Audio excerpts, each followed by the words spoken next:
It was late at night, 10, 11, 12 o'clock, I don't remember, but it was late. I remember that. It was dark, of course. And there was this sampan, and seemed to be, you know, drifting by itself. So we came up on the sampan, and we had searchlights on the boat, and put the lights on the boat to try and blind the people so that they couldn't see you, but you could see them. A safety measure. There was a man, a woman, and several children, and just lots of stuff laid out in a sampan. I had a Vietnamese sailor on board who was really a good crew member. I wish I knew where he was. Tremendous crew member.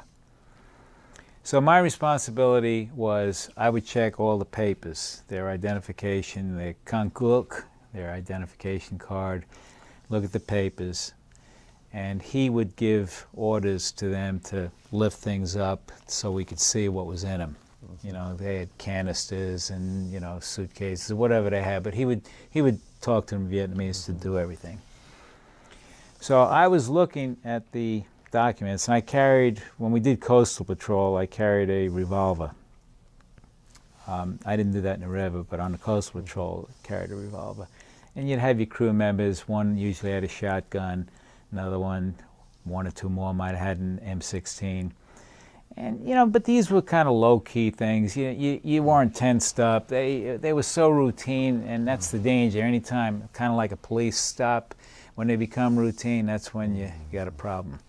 So this particular night, you know, routine, I'm looking at the ID, and all of a sudden, the Vietnamese sailor, he screamed. I heard this blood-curdling scream. He just, yeah! And he does a head-first dive into the pilot house. And this is happening so quickly. And I look over at, his name was An. I look over at An, and he had literally jumped into the pilot house screaming. And I look down, and all this is happening quickly. I look down, and I see this man, this Vietnamese man, and he's holding what looks like a German Luger. I mean, my heart sank. I mean, I'm thinking, oh, I couldn't get my revolver out fast enough. I just couldn't get it out fast enough.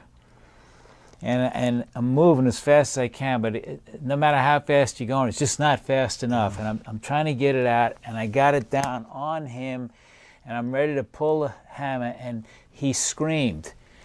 This Vietnamese, he screamed, and he dropped the gun. Huh. It was a water gun. Oh, gosh.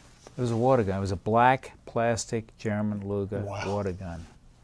You know, as a dog handler, an Air Force dog handler, we were sentry dog handlers, and so we were only out at night, and so we would go to the kennel, you know, in the late afternoon when it was still light, and then we'd hang out and just do whatever until it started getting dark, and then we would then go out on patrol, and everybody had a certain area that they had to cover. And so we were primarily perimeter guards, but we had some compounds occasionally that we had to, usually like a weapons compound or a bomb dump or something like that. That was a high risk, you know, thing. And so, did you have a dog assigned to you? yes, I did. Yeah, Okay. as soon as I got to Vietnam, How was that dog? he was great. He was great. It's funny though.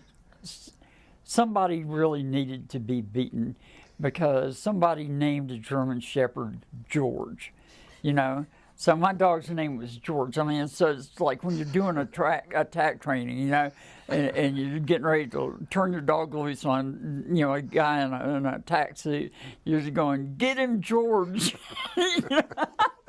So I thought that was hilarious, and yeah, it was kind of a, yeah, it's like whoever did that, oh, George. But he was a beautiful dog.